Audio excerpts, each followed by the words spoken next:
Listen, y'all, all I do all day is track my protein and pee on ovulation strips, and I'm fucking sick of it. And then the next thing you know, you are living in a farmhouse with a back garden full of chickens, you're reading smut books, you're drinking raw milk, and taping your mouth shut. Make as much money as possible, get as many followers as possible, and then I crossed those things off my list, and I just felt empty. Will I not be able to get pregnant when I am ready? And there's no way to figure that out besides quite literally fucking around and finding out. Oh, I would love to be retired at 32. No, you don't. It was the worst thing that ever happened to me. When did this happen? Is this a sickness? I think it's also a trend. Like, hopefully we're going to stop caring about this so much at some point because it's honestly stealing time and energy from me. Even in my busiest seasons, I never skimped on sleep ever once. I've never pulled an all-nighter for work. That's the title of this episode, Surrendered Wife. Letting the fuck go. In your 30s.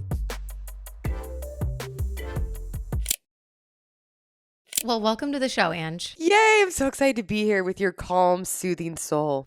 Thank you. Before we hit record, you guys, I'm already laughing. So hopefully this episode will make you laugh too. Obviously, I have no context yet for what's happening, but you will find out very soon. Welcome to the show, Angie Lee. You've been on the podcast before. We love you. Your energy is always such a joy. Angie was telling me that she was like, you're very calm. I'm like, really? That's not an adjective that I normally hear to like describe me as like one of my main traits. But yeah, she was saying that she gets this really calm energy from me, and I think it's a compliment. So, oh yeah, I want to be that. Like when I was listening to your podcast, it's very, it's songy. It's very calming and soothing, and I feel like mine's a little bit more like just like crazy, a little bit of energy, and that is who I am. But I'm noticing now in my 30s, which we'll chat about, I want to rewrite that story a little bit because. Is that really who I am? I don't know. Or is that just trauma from childhood and now I get to reinvent myself in my 30s? I'm very intrigued with women who are very calm because I've never been like that. I've always been super fast and high energy. And so that's probably why I notice it so much because it's so much of not who I am, but I'm so intrigued by it. And I want to learn how to be it because I think that you probably feel calmer that in your body. You're like, tell me how it feels. It's like the reel or the meme, whatever, that's like, have you ever been in love? Yeah. Do you want me to tell you what it's like? What is it like? What is it like to be so calm? Well, thank you. I really received that compliment. I think it's a result of being kind of just like a regulated, stable person. But I have always gotten like that comment in terms of like my voice, that my voice is really soothing. Like it's comforting, it's relaxing. Yes, you have a great voice for podcasting. Thank you. Actually, I remember one time I sent you a voice note years ago before I even had a podcast, I think. And you were like, oh my God, you have a podcasting voice. Yeah, you just have a very enjoyable voice. And when we are talking about a medium that's audio, that's a big deal. I'm going to be honest. There's some people I can't listen to just because the voice is not easy for me to digest. It doesn't mean the content's not good. Is that mean? No, it's the medium. It's just what it is. And so you're lucky in that you have good content and you have a voice that's easy to consume. So it's a bonus point for sure. I'm not going to lie. Anyways, today, you guys, I brought Angie on because she's the best person to have this conversation with. And I really wanted to bring a conversation to the podcast about life in your 30s. And I also wanted it to be lighthearted, but also like there's so many women that listen to this podcast that are in that transition period of like 20s to 30s. And I think it's a time where you really wake up to so many things, so much changes inside of you. I feel like the second I turned 30, it was really weird. I'm not a person that gets super sentimental about like birthdays. I've never worried about really like getting older. It's always been exciting for me to get older. So I wasn't like not wanting to turn 30. But as soon as I turned 30, I almost felt like this immediate switch in what I wanted to prioritize in life. And I started aggressively thinking about like babies and pregnancy and like all these things that I had, just a month prior been like, I'm not in a rush. Don't need that to happen anytime soon. So it was the most bizarre kind of like experience of just like almost like a switch flipped, which is crazy. So Angie's 34. I'm about to turn 31. We're going to kind of talk about this transition of life in your 20s to life in your 30s because, 1 minute you are this like personal development junkie. You're waking up at 5 a.m. You're doing these HIIT workouts. You're chugging iced coffee. You're traveling the world. You're speaking on stages. And then the next thing you know, you are like living in a farmhouse with a back garden full of chickens. You're reading smut books. You're drinking raw milk, baking sourdough and taping your mouth shut at night. And you're just kind of like, what is this arc and how did I get here? Literally. God, I love this conversation. There's no one answer to this either. And that's what makes this so fascinating is I think there's so many different ways for women to approach their 30s, but it is fascinating that your 30s, I think you really come into your own and you really come into yourself. And for me, I spent so much of my 20s in such a state of survival and hustle and push and proving. Some would call this in the spiritual woo-woo space, the masculine energy.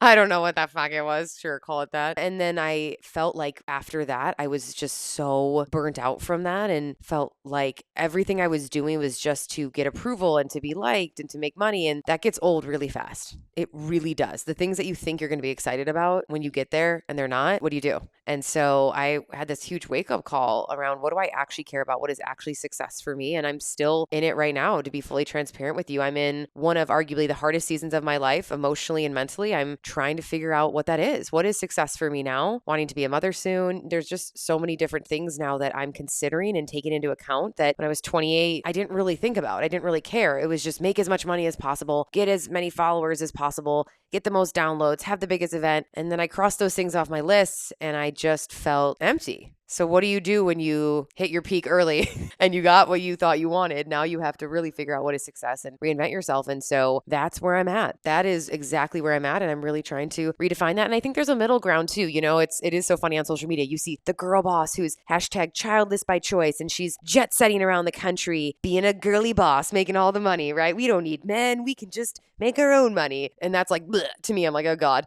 And then you've got the lady who's posting her 5 children who are just saints, right? These are just, these children are perfect. They're just frolicking in the backyard while she's milking her cows. And she's got the song, I love this little life, you know.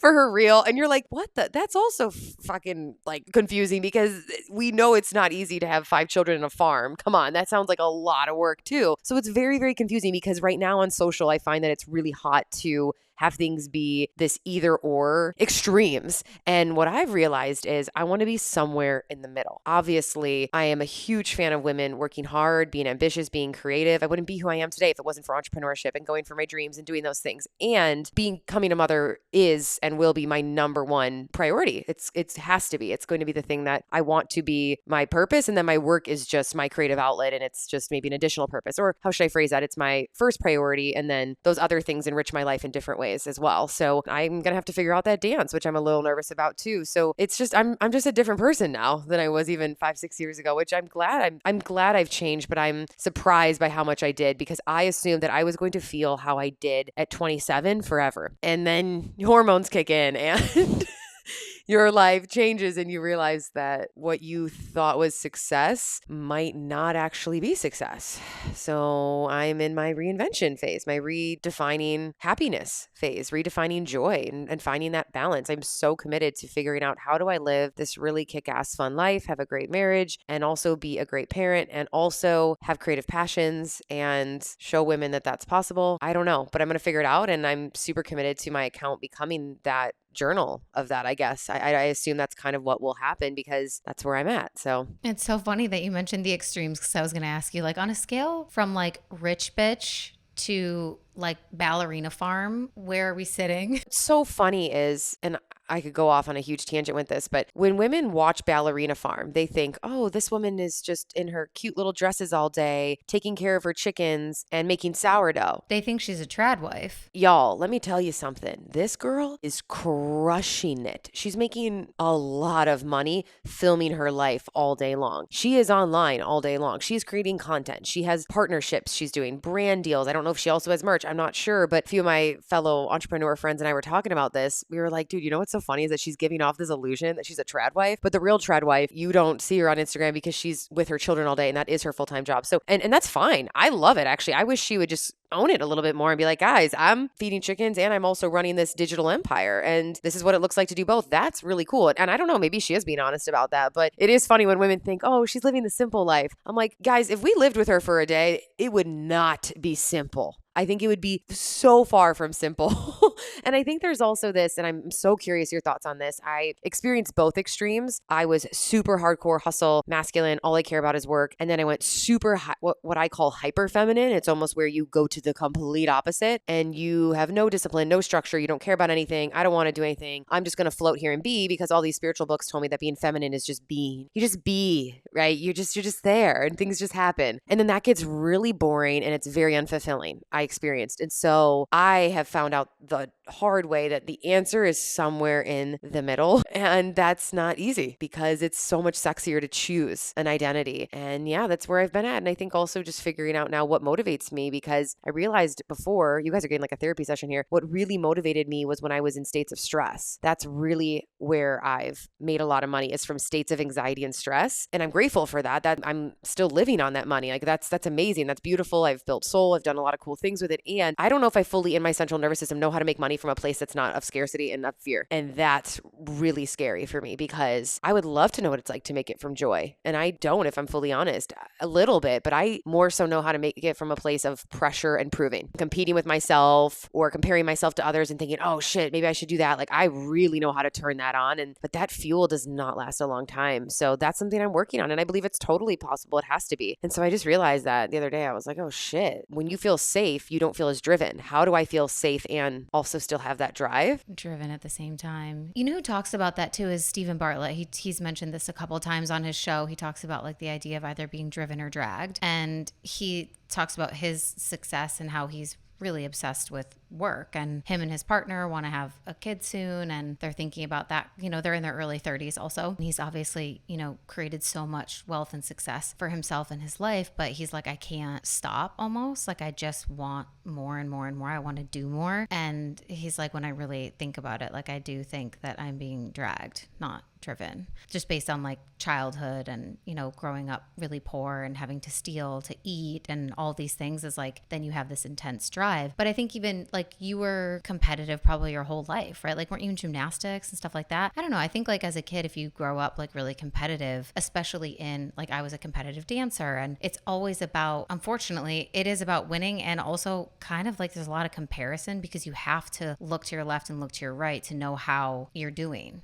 Yeah, I was a gymnast growing up. I was a sprinter, always an athlete. And so I took that same discipline and drive from athleticism, applied it to entrepreneurship, which is great. And that's when it can lead to exactly what you just said. It can become this obsession with winning versus enjoying the process. And now I'm seeing things through the lens of what do I really want to do now that I actually find super enjoyable for myself, versus just really looking through the lens of like, I'm really looking at it now through the lens of what do I find enjoyable as the artist, the creator, versus just doing it because it's what I should be doing or what somebody else is doing or to make other people happy or it just makes money. And that shift, I think, happens to a lot of people in their 30s. Yeah. Well, and you also spoke about the pendulum swing, which I talk about a lot with so many of my clients on the podcast. I mean, it happens in I think we've all done it in like health and fitness. We've done it in work. Like it happens in so many areas of our life where we're like so far over on one side in the masculine and in the do. And then we get burnt out or we get jaded from that for whatever reason. And then we go over and we swing to the hyper feminine, as you called it, and where, you know, the extreme of the feminine energy is chaos. So the extreme of masculine energy is burnout. The extreme of feminine energy is chaos. So everything just starts to feel really like messy, disorganized, unfulfilling. When you're way over in that hyper feminine, you're also not really making money because you have no structure. So you're like doing things, but like they're not ever like really adding up. And then you're just like, what the heck is happening? And so then you're like, I'm over this. This fucking sucks. Like I don't feel happy over here anymore. But initially you're like, freedom. Oh my gosh, this is amazing. Like no schedules, no one telling me what to do. Like, and you feel great, but then it turns to the chaos. And that's when you're like, okay, I got to find my way back. I think certain people have like traumas that are created from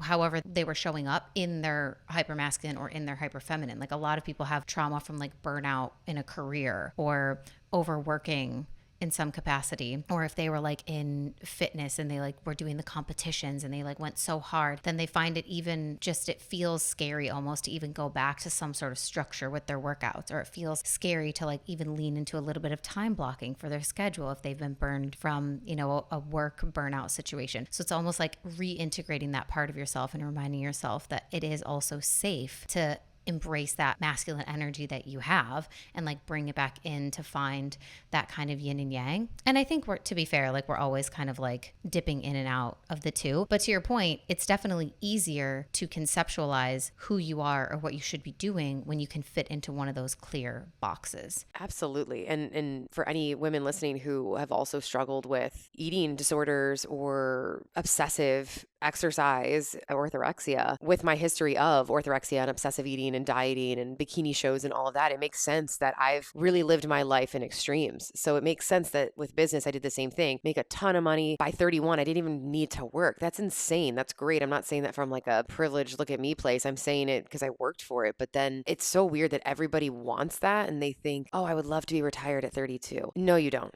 It was the worst thing that ever happened to me. No, you don't. You don't. I think we should all never be done because you need that sense of purpose. You need that sense of growth. You need that sense of needing to get up and do something and have that. So when I went to the hyper feminine, it was cool for about 2 months, 3 months, and then it led to a really deep depression because there's just nothingness then. Yeah, and I've talked to therapists about this. This therapist that I talked to said she works with thousands of women, and the women who are the most depressed are the ones who come to her who are in that extreme, who moved to Bali. They've always moved to Bali and they went to go find themselves and soul search, which is great for a little bit, but they did it way too long. And now they're lost and I don't know who I am. They've lost all sense of direction and structure. They've gone so hyper feminine that now they are depressed and confused and lost. And she said, this is what I work with all day long. And it's so funny because the illusion that is sold to women is just wait for Prince Charming to come and do everything for you, pay for everything for you. And you just get to lay there and be. You just get to be a little flower who just lays there and you don't have to do anything. And it's all about balance. That's fun for a little bit, but then it's just like today. If I said to you, you get all day to lay outside in the sun all day long for 12 hours, you would like that for a little bit and then you'd get a little antsy. You'd be like, I don't want to sit here all day. It's the same thing with our lives. And I didn't realize that. I had to experience it firsthand. Now I'm finally like, all right, I'm ready to work again. I'm ready to come back to a integrated place, but it's been hard. And it's easy when you're in the like hyper masculine state for it to sound really attractive to you. This idea of like, oh my gosh, if I just had like a man in my life who would like made a ton of money and like could pay for things and then I could just relax and then I could just be a wife and I could just,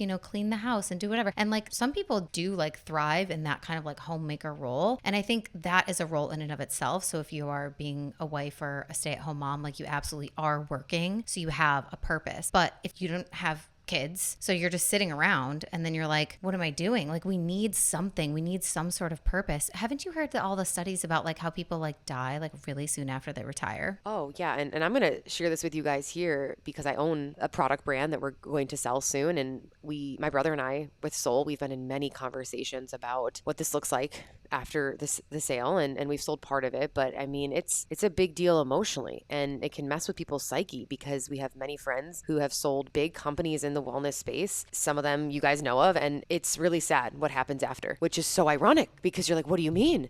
They made millions of dollars. Aren't they happy? They sold. That wasn't the whole goal, kind of, but then you're done. What do? You have to think of the next thing or you have to have some sort of other foundation, family, purpose. You have to, because if not, you've waited for this moment. It's like people who make their wedding the biggest, most exciting day of their life and then they're depressed after. You shouldn't make it. I don't think you should make any one thing the most best day of your life because then it really sets you up for disappointment. And so we've had these conversations because I'm really conscious of this. And it is really sad that we've had so many friends who've sold companies and literally fall off the face of the earth, go into depression, don't know who they are then. It's like they gave away their kid. Like what's the point now? And that's so sad because they have tons of money, like so much, and they're so depressed. So I'm not saying that's everybody's experience, but being conscious of that, I am really trying to not put my eggs ever in one basket of fulfillment and not saying, okay, once we sell Soul, then I'll be happy. Once we sell it, then I'll be so happy. Well, the reality is it's going to be another Tuesday. Cool. There'll be some more money in my bank account. Taxes are going to come out of that too. So let's just be honest. I'll be left with like $10. No, it's not going to be as glamorous as anyone imagines. Then it's still going to be a regular fucking Tuesday, right? And I'm still going to go to Target. I'm still going to have my friends. I'm still going to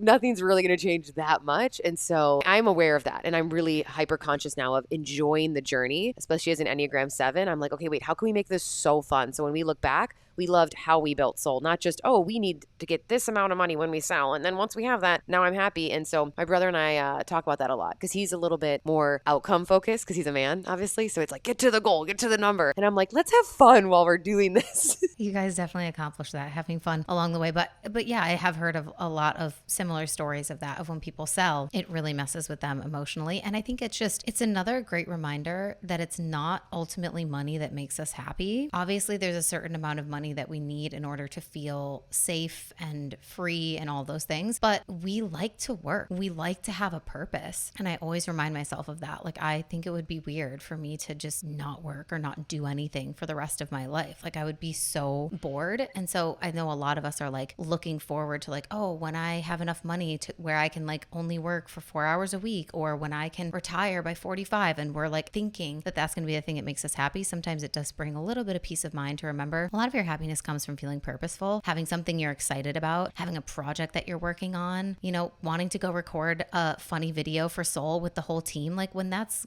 done, like there's going to be a lot, like a hole in your heart. Absolutely. There's so many studies behind dopamine, joy, serotonin. You can study the chemical side of it as well. It's like there's so many studies on how having something to look forward to and having a sense of growth and purpose and challenge in your life is actually what brings fulfillment versus everything being so easy and not doing anything. And maybe you've had those seasons as well where you actually feel worse when you're not challenged. And in the busy seasons, yes, you're a little stressed out that you're busier, but you actually feel more fulfilled. And I think that's because we're meant to create things. Our creator, whatever you guys believe in, I think God put us here to create things and to do things and to put ourselves out there. I don't think we're meant to be idle. I think there's a Bible quote. I don't know.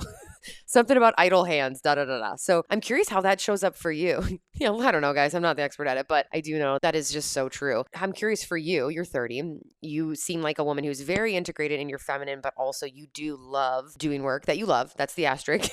You do love doing work and working. Do you see it as like, oh, well, do you ever want to do trad wife? Do you want to do mom and creative work? Like, what's your vision? I'm so curious. Right now, what is it? It could change, of course, but I've talked about this a little bit on the podcast, but my biggest fear, or not like fear, but I guess like hesitation when it comes to moving into like the season of motherhood, right? I feel like I could be the type of person that is like, I just want to like hang out with my baby all day long. And like, I feel like I would just think that it feels so entertaining and good and joyful to just be like cuddling my baby and taking care of them all day. And so I'm like, I'm probably not going to want to work. Then I'm like behind the scenes, like, well, we better fucking work now.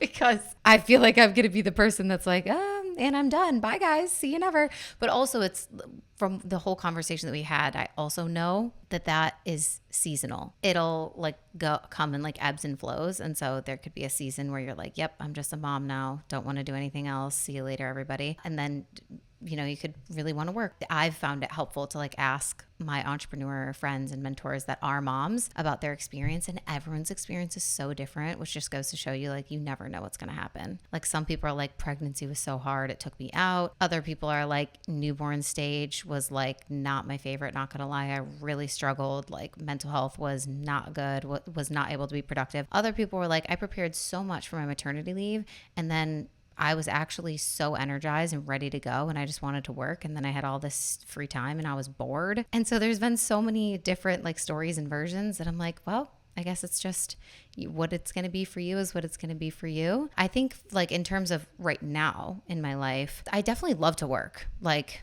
straight up, I do on asterisks things that I love, right? Put me in a cubicle, I'm going to jump out the window. But I also am pretty good about like always taking weekends off. When I go on a trip or I go on a vacation, I'm not trying to like work from Greece. I'm going to be like out of the office. Like, so I think I have that kind of like balance of working while I'm working and then not working while I'm not working. that's so good. The fact that you've balanced that or mastered that now is key. I feel like the only overlap place that's like gray area is probably like social media, right? Because that is like a weird thing where it's like it is work, but like it's also personal and like it's on my phone, so it's always with me. And so that sometimes can bleed into me like, I guess technically working, but I'm not considering it working because I'm like replying to people's messages or comments or whatever the fuck else we're doing on social media all the time. Yeah, I think it's an interesting, delicate, I think that's where it gets confusing because there's women who I know who are like, I only work 3 days a week. And you're like, well, you're on stories all day long every day. So I don't know, girl. Like, do you really only work 3 days a week, 3 hours a week?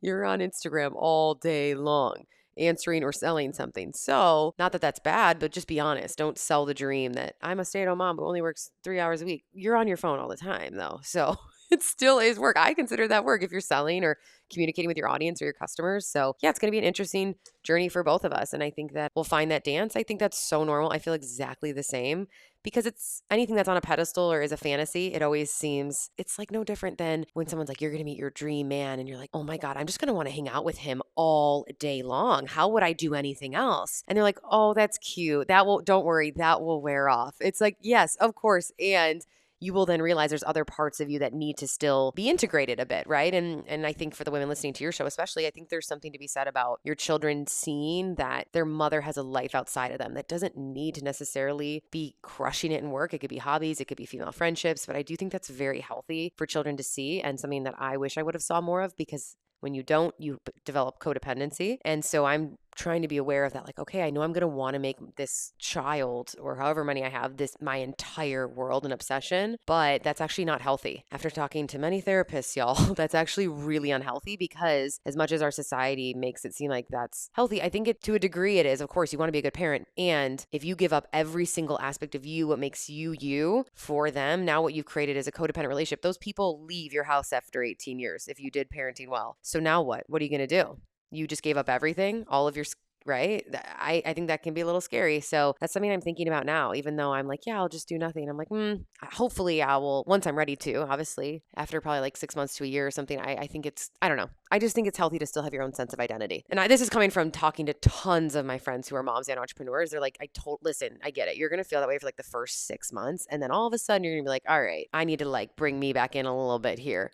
And not see it so either or, because what I'm doing in my head is making them enemies of each other, right? Like you either choose this one or this one. It's like, well, what if they actually help each other? So that's something I'm working on because this is like a big theme in my life right now. It's like, how do people do both? Like, well, one, they have help. If you have money, you can figure it out. You can get support. It's not hard. I mean, it is hard, but you know what I mean? Get rich. Seriously, I wish people were just honest. Like, oh yeah, they have nannies, they have support. Of course, then they're able to also run their business. But if you don't, that's when I'm like, shit, that would be very, very, very difficult for sure. Yeah, those are the people that I'm like, wow, I really admire them. I have, clients and people that are new moms, they have babies, they're building businesses, they're in those early stages and they're in both, they have one foot in both of those places at the same time. And yeah, like not a lot of help. And I'm like, wow, you have to love what you do if that's, the journey that you're on, because that's really incredible. So that sounds exhausting.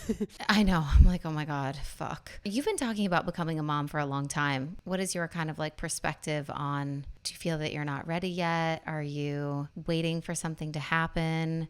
Are you like, when in God's timing, just like let it rip? I'm ready. Like, how do you feel? Because I'm still like, like I feel the like desire, but I'm not like all the way in of like, yeah, let's try it. Yeah, I mean, we have so much time. So it's like that. You don't have to, I think that's great that you're at that place because you could wait a few years. You don't have to, I think that's just beautiful where you're at. Yeah, no, we've been trying. So I'm in the journey. I won't share a bunch of it here because it's been a lot, obviously, but yeah, it's been a ride. I'm going to write a book on it when I'm done because it's been really, really hard. It's been a really, really hard journey. Not something I expected because people tell you that it's just going to happen right away. And then you find out it doesn't. And then it rocks your world. And so, yeah, it's been a lot, but hopefully it'll be this year, but we'll see. That's the only, I guess, answer I can give you without crying. So it's just been a lot, man. It's been a whole fucking thing that I never thought I would ever have to go through, but it's womanhood and I'm in it because I have no other choice other than to be in it. So and that's one of those things when we're talking about, life between your 20s and 30s is like when you're in your 20s, it's like, you're going to get pregnant and die. And then you're in your 30s and you're like, can I please get pregnant? Like what? Do you know what I mean? It's just crazy. And I think one of the things also that I learned about in my late 20s, early 30s was like actually understanding my cycle. Didn't know a thing about that before. Like, wow, that was illuminating to realize that the birth control that I was on for 10 years was like stopping my ovulation. I had no idea. I literally didn't even know that that's what it did for 10 years. wow. And now how long have you been off of it? It's got to be like 4 years now. Oh, nice. Okay, that's good. That's good. Yeah, they say you want to give your body like 5 to 7 years to detox from it. So that's great. You're already like almost at the 5 year of like detoxing. You have new cell turnover every 7 years or something. So that's great. Okay, good. Halfway there. But yeah, I think, looking back, I think I have a lot of, why is this my path? Or should I have started them younger? Da, da, da. But I'm like, no, I think there's such a beauty to having your children in your mid 30s, even though society tells you you're geriatric at 35, which is absolutely ridiculous. There's so much beauty and wisdom and maturity. I've grown so much, dude. I've grown so much from 31 month 34 even. Oh my God, I'm such a different woman in person. This process of being in the waiting room has changed me in so many ways. And so, yeah, I think there's going to be beauty to me not having them when I was 25, even though that if that would have been my journey, I would have figured it out. But I think there's something special about having them in your 30s because you have a new level of awareness and wisdom. I think so too. Jaime and I talk about that a lot. I'm like, if we would have had a baby when we were like, because we've been together since we were 21. So if we would have had a baby even when we were like, we talk about this a lot because we got our dog, and we got our dog when I was like 24, and the dog almost like made us break up. It was like such a big, also because he was a really challenging dog. He's a husky and just so much energy and needed a lot. But anyways, I'm like, we would have been such different parents, and the more that we grow, the more grateful I am that someday, God willing, when we do have kids, that they will get this version of us that is so much more mature, so much more regulated, like so much less likely to have these like outbursts of, anger or lashing out or whatever. Like there's just so much that you grow in and like heal through, especially when you're, doing the work, going to therapy, all that kind of stuff. You become a totally different person. And you're like, wow, that's pretty cool that like in the most formative years of my child's life from 0 to 7, they're going to get a really fucking mature version of me. Yeah, absolutely. Like I think there's such a beauty to that I think it's becoming more popular now for women to have children in their 30s versus 20s, because I think we're seeing that like in society of, oh, wow. I want to learn some things first and go through some shit myself first and have it be a little bit more. You're never going to be ready, but a little bit more ready. So yeah, that's why I'm like, just enjoy it now then. If you're not I wish I could go back to that phase. I'm like in the psychotic phase with it now, but if I wasn't, oh, that was the best when you're not like psycho about it or having to track all the time and it's a whole fucking job. So I feel like enjoy this then. Stay in the bliss, stay in the joy as long as you can.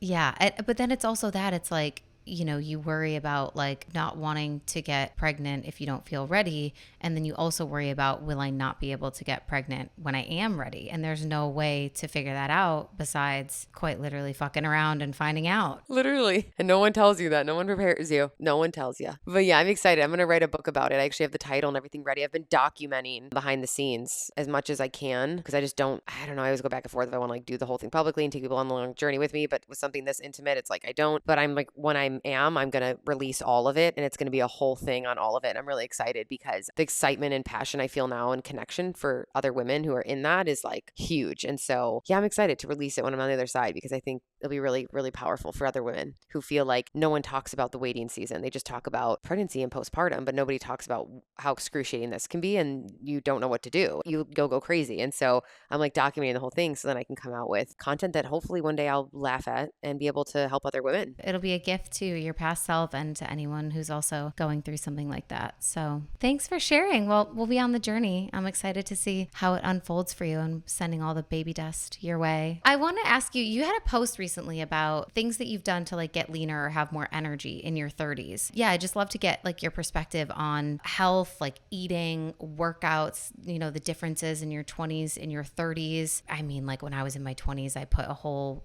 bottle of wine into my Fitness Pal to see how many calories it was. If that gives any indication of like what was happening in my 20s. And then the next day I would go to the gym and bang out like a 45-minute Kayla Itzine's bikini body workout thing. And now I think my biggest stressor on a daily basis is how I'm going to get enough protein in. Like how much things change in that realm. I just obsess about protein all day. I'm like, when did this happen? Is this a sickness? I think it's also a trend. Like hopefully we're going to stop caring about this so much at some point because it's honestly stealing time and energy from me. Listen, y'all, all I do all day is track my protein and pee on ovulation strips, and I'm fucking sick of it, okay? We're over it.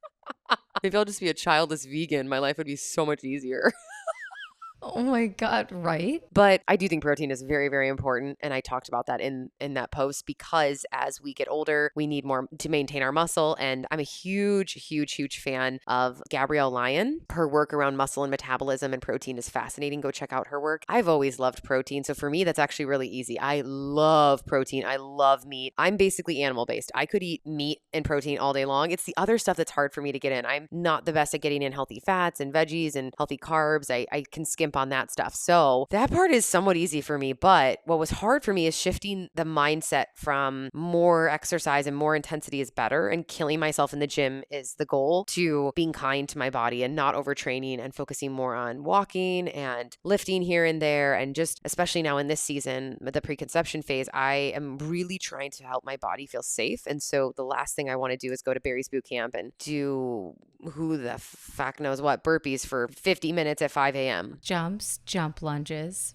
burpees. At 5 a.m. and just wreck my cortisol. So I'm very conscious now of stress, cortisol. I prioritize sleep over everything. For me, I focus on the big S's. It's sleep, sun, stress management. Honestly, I think sleep is a huge part of that. I think all of us need to be sleeping more and getting better sleep. Silly goose time, having fun, play. I think it really comes down to the basics, strength training. I think you really have to focus on the basics, where I feel like the biohacking movement has gone a little too far. And this is coming from someone who owns a supplement brand. And I'm a huge, huge fan of supplementation when needed. And also, I don't think we all need a $40,000 red light to heal. The sun actually gives you equivalent red light at certain times. There's an app where you can check, but the sun is free, so that doesn't make as much money. It's just so important to know a lot of the best things for your health are free. Getting good quality sleep, having good relationships, managing your stress, doing what you love, being on purpose, eating quality protein. That's not free. I wish that was. Yeah, sunshine, sex, having fun, silly goose time. That goes back to connection with people. I think a lot of it is actually really basic primal things we used to do. And now we're overcomplicating it with all these crazy routines where you got to put mouth tape on at 5 a.m. and jump in a cold plunge and then do Barry's boot camp and then also stick something up your nose or your butt and then do an enema. It's like, oh my God, how am I supposed to keep up with all of this? This is so much. It's exhausting. And my friends and I, we chat about this because we're all wellness girlies. We're like, are you exhausted from your to-do list of all of your biohacks? Because I am. And so recently, these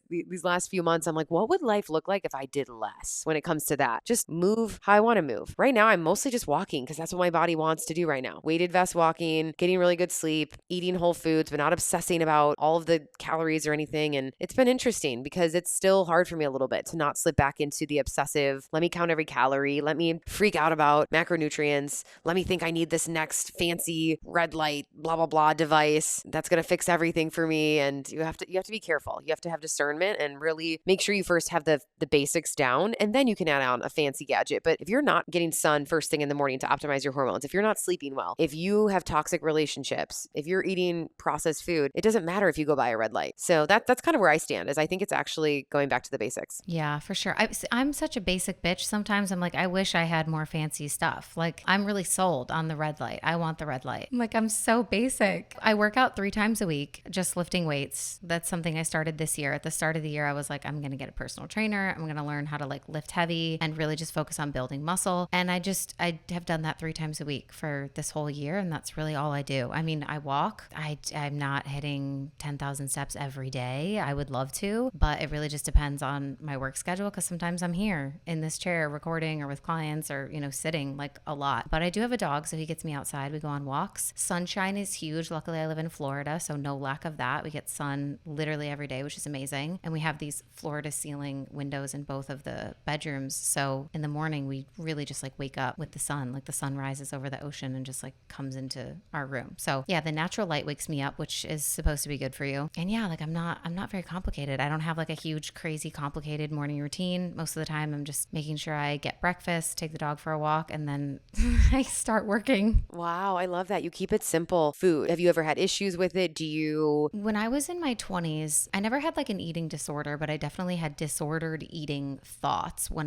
After I'd studied abroad, I gained a bunch of weight, and then I was like, this has to change. But I was also still binge drinking alcohol on the weekends at school. And, I was in my senior year of college. So, I mean, I don't know how much progress you're going to make from a health standpoint, which is with that lifestyle. So it was just a constant, like putting the whole bottle of wine into my fitness pal just to see how many calories I had consumed that day, and then being like, okay, that's really fucked up. So I should definitely go to the gym. And yeah, then I started to feel guilty around certain foods, which I'd never felt in my whole life. Like I realized that peanut butter and jelly, like having a peanut butter and jelly sandwich was like a really bad thing to eat. And then I was like, oh my God. So then I would want one, and then I would eat one, and then I would feel bad about it. So that season of my life, I definitely had disordered eating thoughts and patterns, and it would make me binge more. Like I would do really good, quote unquote, and then there would be a tray of donuts out at our, football game, pregame thing, and I would put like 4 or 5 of them down because I'm like, oh my God, donuts, you know? So I definitely went through a season in my life where I was weird with food. I'm really happy to say now I am so relaxed with food. I'll eat 3, 4 Reese's cups after a meal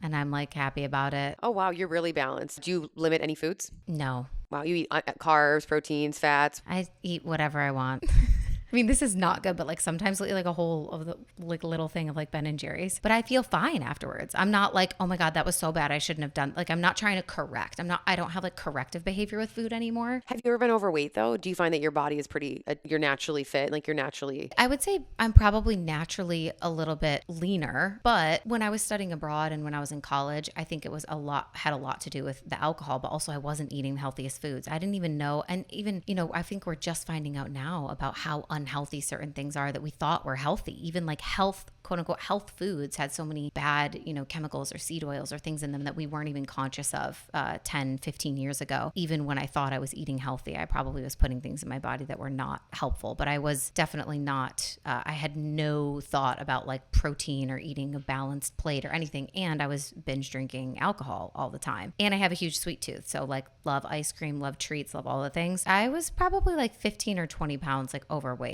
after study abroad. And that's when I was like, oh my gosh, I have to fix this. And that kind of like spiraled me a little bit. But then I came back into balance. It was the weirdest thing. Like I was doing so many HIIT workouts, really trying to like push myself to like drop the weight. And actually, as soon as I let go of my gym membership, like I stopped going and I just did yoga for a couple of months, I like lost everything. And that also taught me that it was hugely influenced by cortisol. Cortisol is everything. Oh, that's so fascinating. I love that. I love that you're in a place where it feels super balanced and you're not super restrictive. Yeah, I feel really lucky. Okay, last thing I want to chat about is sleep, because you mentioned getting good sleep. I love all the S's, by the way. Like that's such an easy way to remember like the basics. I know I need to do an episode on it because I wrote it out and then I was telling Clay about it. We have it written on our fridge and he was like, you should do an episode on this. I'm like, yeah, okay. Because I've kind of mastered like the 7 S's. And if you just do these, I think you'll be a pretty healthy woman and you don't have to worry about all the fancy stuff. So yeah, so good. The 7 S's, also with the 7 with an S. Wow, slay. I love it. So I have this meme saved in my phone that was like, you turn 30 and the whole squad starts talking about taking magnesium, which is so funny and also so true. But I know you're a big geek when it comes to like sleep and you've always talked about different sleep things. So in the spirit of also wanting to be like more balanced and not being like too crazy with things, what are your favorite things that you love for getting really good sleep right now? baby grandma has all of the hacks. I pull it all out. Okay, first, this is what you got to do. You got to get your room to like 68-ish degrees. You got to cool the room down. Then you need blackout shades. I'm taking you through my nighttime routine. And then I plug in my salt lamps or red lights. So everything is orange, amber, and red in the house. There is no artificial light once the sun goes down. That helps a ton with melatonin production, anxiety, cortisol, stress. It gets you just vibing, you know? You don't have to worry about bright artificial hospital lights. No, thank you. We're not doing that at night. So the whole house is orange. And then what I do is I have my weighted eye mask. I love weighted eye masks. It feels so good. Weighted blankie is also key. And then for supplementation, I'll rotate. Sometimes I'll do just a pure melatonin. Sometimes I'll do our sleepy capsules from Soul. Sometimes I'll do our sleepy drink. Sometimes I'll just do one of our gummies, our regular CBD gummies. And then sometimes what I do as well is I'll make a magnesium drink by Bioptimizers and I'll do a little scoop of the raspberry Bioptimizers and I'll do that. But I'm usually always mixing magnesium with some sort of sleep support 3 to 4 days a week. And then a few days a week, I don't do anything. I don't take anything. I just let my body naturally learn how to go to sleep. So yeah, that's kind of what I do. And I think it's huge. The light's huge. I think brain dumping, anything that's stressing you out before you go to sleep. I have a journal next to my bed. I do that. And I recently have been trying to go to bed even earlier, which sounds crazy, but I've been trying to go to bed at 9 instead of 10, which means you have to be laying in your bed about 8:40ish because by the time you actually fall asleep, it is a game changer. You'll wake up earlier, but oh my gosh, you feel like a different person. I'm like super committed to trying that. I did it and then I messed up a few days and I'm committed starting tonight to do it again, even though it's not fun because you're like, I want to stay up. I want to like watch a movie or do something. Just do it. You will wake up and feel like a new woman, you know? And it's like, we don't have kids yet. Let's do this. Let's get all the sleep we can. Just binge sleep. That's honestly one of my biggest focuses right now is just sleep and stress management because I am in such an emotionally stressful season of my life that I'm like, you know what? I just need more sleep than I usually do. And I think that's an important reminder. If you're listening, if you're in a season of life that's hard, give your body sleep. Your body wants more rest. Your brain needs it, especially as women. And then in seasons of life where you don't need it as much, then that's great. But you'll know when you're in a season where you can tell your soul and your spirit needs more sleep. And I think that sleep is medicine. It's truly medicine. I love sleep. Oh my God. I could sleep anywhere. Like it's kind of bad, but I just like fall asleep literally anywhere. The first year that I lived in Spain, I would like fall asleep at like parties. It was bad because I also was like just so jet lagged. And I think it was like an emotionally stressful time probably in my life, like moving my whole life to a new country and not knowing anyone and still learning the language and all that. So yeah, Jaime would take me to like a bar or like to hang out with his friends on the beach or something. I'd just be passed out on the beach towel, like, or like in the car. We took a 10-minute car ride to like go somewhere and I'd just be like snoring on the window, like sleeping all the time. But I saw something recently, which I think is like a kind of like conversation that a lot of people are having about how they've discovered now that women need more sleep than men, and that the like 7 to 8 hour recommendation is more based on a man's biology. And for a woman's biology, they typically need 9 to 10 hours of sleep, which makes a lot of fucking sense to me because that is tracking. Oh yeah, I definitely sleep way more than Clay. And I think it's so weird that he doesn't need as much sleep. And I'm like, their bodies just repair differently. Our brains, and especially if you have ADD or if you're stressed, I mean, my brain needs like 12 hours. It needs a lot. I do not skimp on it. And I think there's a lot of the sleep when you're dead and just keep pushing in the entrepreneur space. And I'm like, even in my busiest seasons, I never skimped on sleep ever once. I've never pulled an all-nighter for work. I refuse to do it. It was actually a commitment I've made and I've never once done it. Not once. Literally never once. If I could go to sleep and then wake up and finish the project or finish the thing or send the email, I will. I'll always choose sleep over all of it. And I've been able to do cool shit by prioritizing that. So I think that, I don't know, I hope that other women hear that and realize you don't have to sacrifice that. So true. And I think this goes into, the conversation too about like aging. And again, with the 7S's, like a lot of the things that are going to keep you young when it comes to aging is things like sleep, is, humor, like time with friends, dancing, travel. I don't know, like all that stuff is when I think about like what's going to keep me young through the process of aging, it's that kind of stuff. Yeah, because I look at women who are like 50 and up who look really, really good. And yes, some of them are getting work done, but who have that really youthful spirit, or the ones who don't have any work done. And then you're like, whoa, you still look